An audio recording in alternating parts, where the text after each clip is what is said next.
Hello, চলো আমার কালী পুজোর মিনি ব্লগটা তোমাদের সাথে শেয়ার করি। তো সেদিন আমি একটু বেলা থেকেই ব্লগটা স্টার্ট করেছিলাম। দুপুরবেলা স্নান টান করে সুন্দর করে পুজো দিয়ে নিয়েছি, কালী পুজো বলে কথা।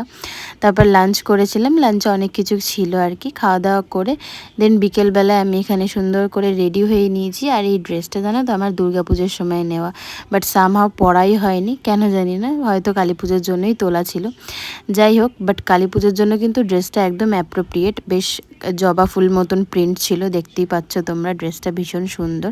দেন তারপর কালী পুজোর দিন যেহেতু মোমবাতি জ্বালাতে হয়, সারা বাড়িতে মোমবাতি জ্বালিয়ে দেন আমি আর পাকু বেরিয়েছিলাম একটু ঠাকুর দেখতে যাওয়ার জন্য। যেহেতু দুজনে, বেশি দূরে তো যেতে পারবো না, তাই আমাদের বাড়ির সামনেই কিন্তু একটা বড়সড় প্যান্ডেল হয়, যেখানে কালী পুজো হয়। প্রচুর মানে ভালো একটা নাম করা প্যান্ডেল হয় আমাদের এখানে। তো সেই প্যান্ডেলটাই দেখলাম, দেখে একটুখানি আইসক্রিম খেতে খেতে দুজন মিলে চলে এলাম বাড়ি।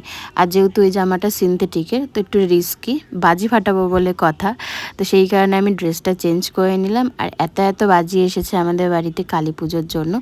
দেন আমি আর পাকু কিন্তু বসে পড়লাম বাজি ফাটানোর জন্য। তো প্রচুর প্রচুর বাজি ফাটিয়েছি আমি আর পাকু মিলে। সেদিন সেরকম কেউ ছিল না, হ্যাঁ আমার দিদি ছিল, বাট আমার দিদিও বেশিক্ষণ থাকতে পারিনি আমার দিদির মেয়েটার জন্য, ছোটো মেয়েটার জন্য।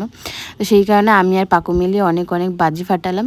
দেন একটুখানি ভোগের প্রসাদ খেয়ে আবার এখানে আমি কিন্তু রেডি হয়ে নিয়েছি অন্য একটা ড্রেস পরে, কারণ এখন যাব আমি একটু পুজো দেখতে।